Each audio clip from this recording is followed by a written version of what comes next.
You asked for signs. And now, heaven is showing you, not subtly, not in a confusing way, but with absolute clarity, because God just revealed something that will end all doubt, all confusion, all questions you've carried in your heart. This is still the person destined for you. It wasn't an illusion. It wasn't a mistake. It wasn't your heart being wrong. It was, and still is, God's will.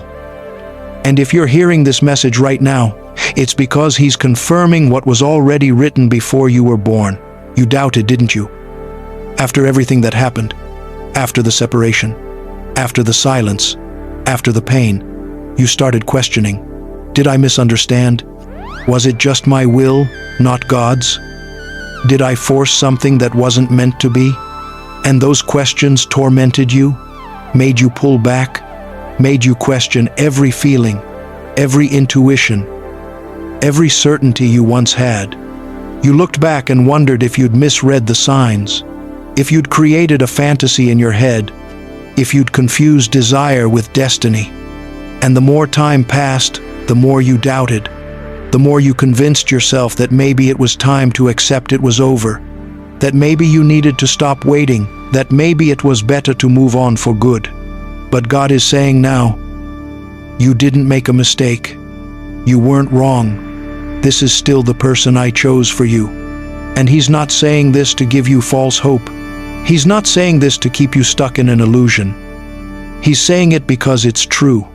Because in the spiritual realm, where He operates, where He sees what you cannot see, this connection was never broken. And here's how you know this is true. Because if it weren't, you would have been able to move on completely by now.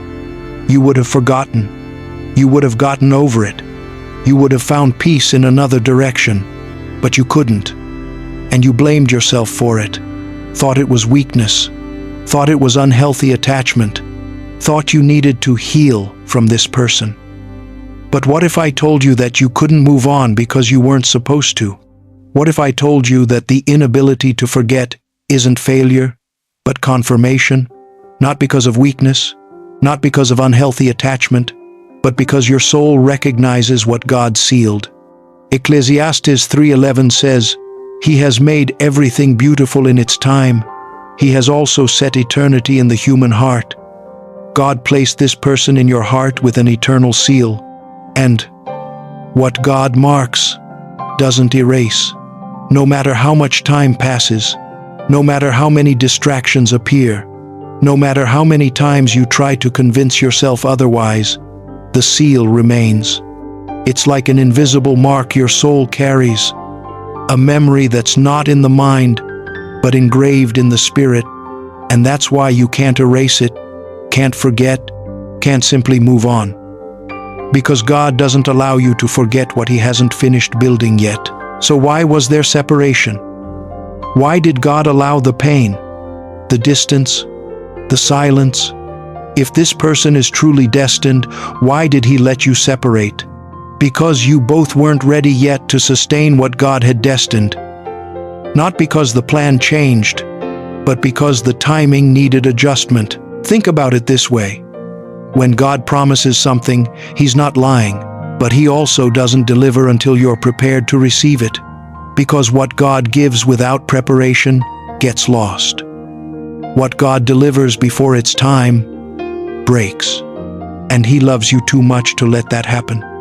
Imagine receiving the right person, but in the wrong version of yourself. Imagine receiving the love you always wanted, but without the emotional maturity to sustain it. Imagine having everything you dreamed of, but still operating from unhealed wounds, toxic patterns, deep fears. You would lose it all again, and God wasn't going to allow that.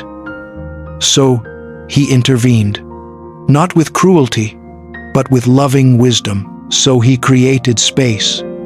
Space for you to grow, to mature, to heal old wounds, to learn who you are outside of this connection, for you to discover that you don't need this person to be complete, that you're whole on your own, that your worth doesn't depend on being loved by them. Space for you to confront your own patterns, your own insecurities, your own unhealthy ways of loving, space for them to grow too, to recognize what they lost, to value what they ignored, to become the version that can honor you, for them to understand that you weren't disposable, that you weren't replaceable, that what you had wasn't common, for them to feel your absence truly, not superficially, but in the depths of their soul. And now, that space is closing, because the time of preparation is over, and the time of fulfillment has begun. You can feel it, can't you? Something changed recently, something in the air, something in the energy, like the universe is reorganizing itself, like invisible pieces are moving on the divine chessboard, and they are. If this message speaks to you, stay with me until the end, because what I'm about to share will give you definitive confirmation that you're not imagining this. This is real, and God is showing you now. But before I show you the signs, you need to understand something fundamental about how God operates. Jeremiah 29:11. For I know the plans I have for you, declares the Lord, plans to prosper you and not to harm you, plans to give you hope and a future. God has plans for you, not vague plans, not uncertain plans, but specific plans, plans that He knows, plans that He designed, plans that include this person. And these plans didn't change just because there was separation. They weren't canceled just because there was pain. They weren't nullified just because you doubted. God's plans are unchangeable. Isaiah 46:10 confirms, I make known the end from the beginning, from ancient times, what is still to come. I say, my purpose will stand, and I will do all that I please. What God declares gets fulfilled. Not in your timing, but in the right time, in the perfect time, when everything is aligned. And if He placed this person in the plan He has for you, they're still there.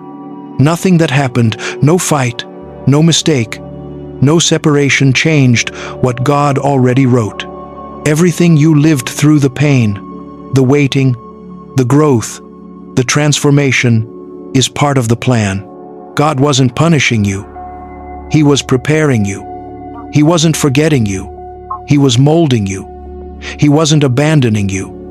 He was refining you. And now that the preparation is complete, the plan is about to manifest. So how do you know this is still the person? How can you be sure you're not deceiving yourself? God, in His infinite wisdom, doesn't leave you in the dark. He gives you evidence. Not just feelings, not just intuition, but concrete signs that confirm what He's doing. And if you pay attention, you'll recognize every single one. First evidence: you haven't been able to love anyone else the same way. You tried. Maybe you met other people. Maybe you went on dates. Maybe you even got involved with someone. But deep down, you knew. You knew it wasn't the same. You knew it didn't have the same depth, the same connection, the same intensity. No matter how amazing the other person was, no matter how hard they tried, no matter how much you wanted to feel something, it wasn't the same. And it frustrated you, confused you, made you think something was wrong with you. Why can't I feel this again? Why doesn't anyone else make me feel this way? Why won't my heart simply open to anyone else? And you tried to force it, tried to convince yourself, tried to pretend you were feeling something that wasn't there. But it didn't work, because you can't force what God reserved. And the answer is simple and profound. Because God didn't give you that capacity to feel with anyone else. He reserved that frequency, that resonance, that connection for one person only. And while you compared, while you tried to force feelings that wouldn't come, God was whispering, because this is still the right person, and your heart knows it. When God designs a connection between two souls, He creates a unique energetic signature, like a fingerprint, like a code that only opens for that specific person, like a radio frequency that only tunes to one channel. And that's why no one else fits the same way, because they weren't meant to fit. Only this person was. Proverbs 19:21 confirms this. Many are the plans in a person's heart, but it is the Lord's purpose that prevails. You can try to plan a future with other people. You can try to force your mind to move on. You can try to convince your heart that someone new will work. But if God's purpose includes this specific person, it's that purpose that will prevail. Not what you think, not what others say, not what seems to make sense logically, but what God decreed. And that's why you haven't been able to love anyone else the same way, because you weren't supposed to. Second evidence. They keep coming back energetically, even without physical contact, even without conversations. You feel them. You think of them at the exact moment they're thinking of you. You wake up in the middle of the night with their presence around you, as if their spirit had visited you. You're doing something completely different, and suddenly their energy invades your space, like a wave, like an invisible touch, like a whisper without words. And you stop, you breathe, and you think, they're thinking of me right now. And many times, you're right, you dream of them, and the dreams aren't painful, they're revealing. You look at each other, you talk, you touch, and there's peace. No drama, no conflict, just presence.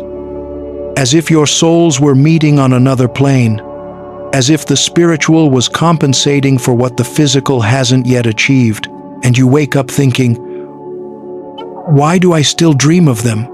Why can't I disconnect? And the answer is, because destined souls don't disconnect. They can separate physically, but spiritually, they remain intertwined.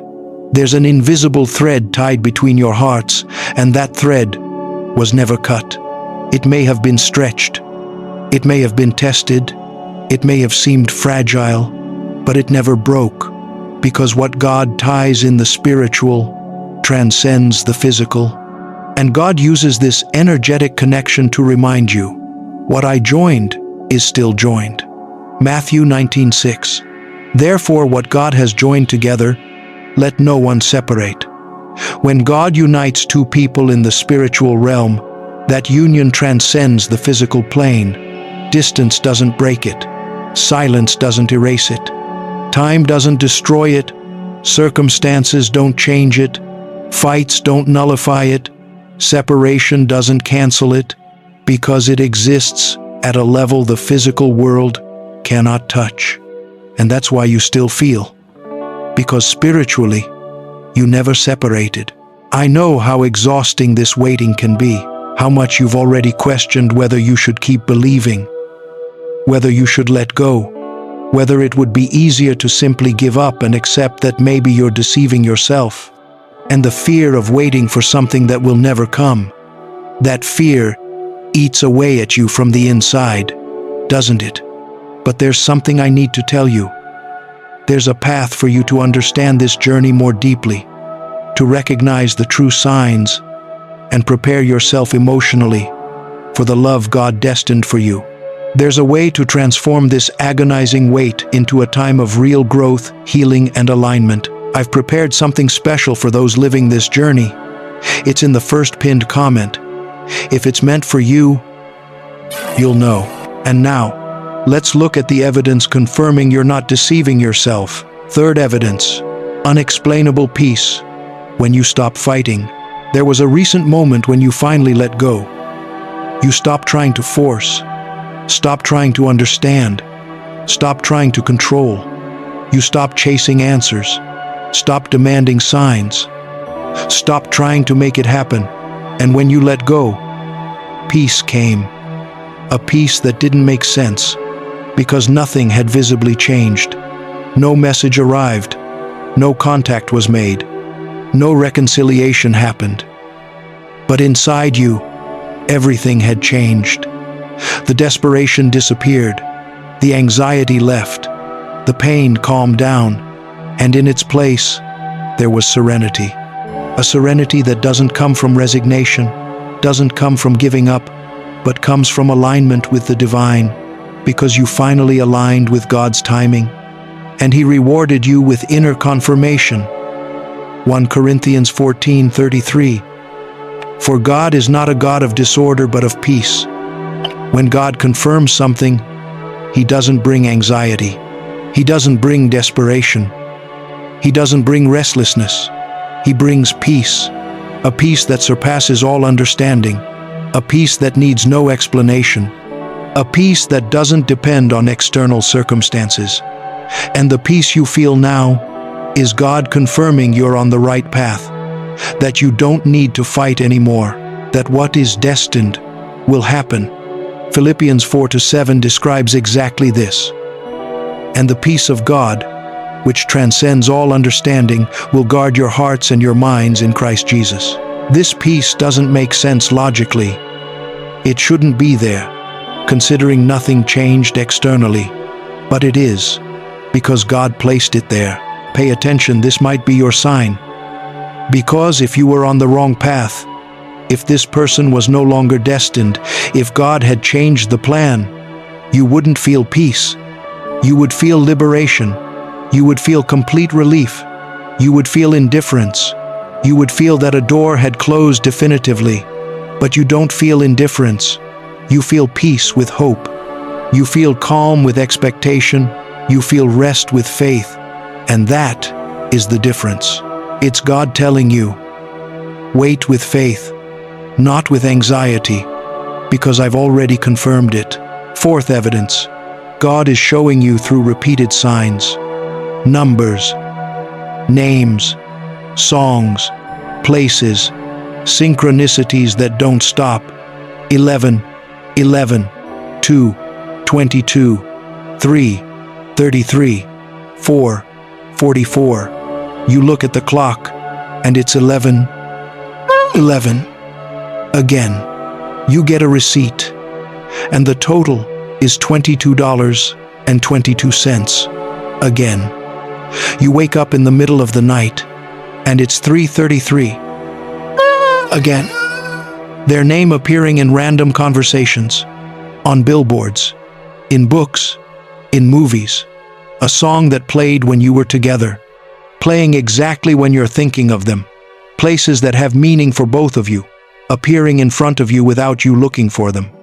And every time you see it, you feel that tightness in your chest, that shiver, that unexplainable certainty that it's not coincidence. And you're right, it's not. Matthew 7:7-8. Ask and it will be given to you. Seek and you will find. Knock and the door will be opened to you. For everyone who asks receives, the one who seeks finds, and to the one who knocks, the door will be opened. You asked for confirmation, and God is delivering, day after day, sign after sign, confirmation after confirmation, not to torture you, not to keep you stuck in an illusion, but to remind you, yes, it's still this person. Trust me. God speaks through what seems common, through what seems random, through what the world calls coincidence. But for those who have eyes to see, for those who have ears to hear, there's nothing random. It's God moving reality around you to show you He's in control. They're divine reminders that you haven't been forgotten. They're heavenly confirmations that the plan remains active. And if the signs don't stop, it's because God wants you to pay attention. He wants you to recognize His hand at work. He wants you to know He hasn't abandoned you. He wants you to trust, even without seeing the complete picture. Take a deep breath, because what comes next will confirm everything. These signs you're receiving aren't random. And understanding deeply what they mean can completely transform how you live this journey. There's a way to truly prepare yourself to receive this love. It's in the first pinned comment. God isn't bringing them back as they were. He's bringing the transformed version. The version that can love you as you deserve. The version that understands your worth. the version that won't repeat the mistakes of the past, the version that honors you, that respects you, that chooses you consciously. Because God doesn't restore broken relationships, He creates new ones on healed foundations. Isaiah 43:19. See, I am doing a new thing. Now it springs up. Do you not perceive it? What's coming isn't the past. It's the future God always planned. A love without games, without manipulation, without drama. A mature love, conscious, honest. A love that honors God and honors you. A love that doesn't need external validation. That doesn't live on an emotional roller coaster. That doesn't feed on uncertainty. A love that is stable, deep, and true. And you'll look back and think, it was worth the wait. Because this is what I always deserved. So what should you do now? Rest in certainty. You don't need to chase anymore. Don't need to prove anymore. Don't need to doubt anymore. Because God already confirmed it. Through the peace you feel, through the signs you see, through the connection you still feel, through the transformation you lived. All of this is confirmation. Proverbs 3:5-6. Trust in the Lord with all your heart and lean not on your own understanding. In all your ways submit to Him, and He will make your paths straight. You don't need to understand how it will happen. You don't need to know when it will happen. You don't need to control how it will happen. You just need to trust that it will. Because what God promises, God fulfills. Numbers 23:19 is clear. God is not human that He should lie, not a human being that He should change His mind. Does He speak and then not act? Does He promise and not fulfill? God didn't promise and then change His mind. He didn't place this person in your heart only to take it away later. He didn't give you this connection only to rip it away from you. What He started, He will finish. If you feel you're ready to go even deeper into this journey, to completely heal what needs healing and truly align with the love God prepared for you, the guide How to Attract and Recognize True Love might be exactly what you need right now. It's waiting for you in the first pinned comment, because this is still the person destined for you. Not because you want it, not because you decided, but because God decided. Before you met, before you fell in love, before you separated, God already knew. He already wrote this story. He already designed this meeting. He already planned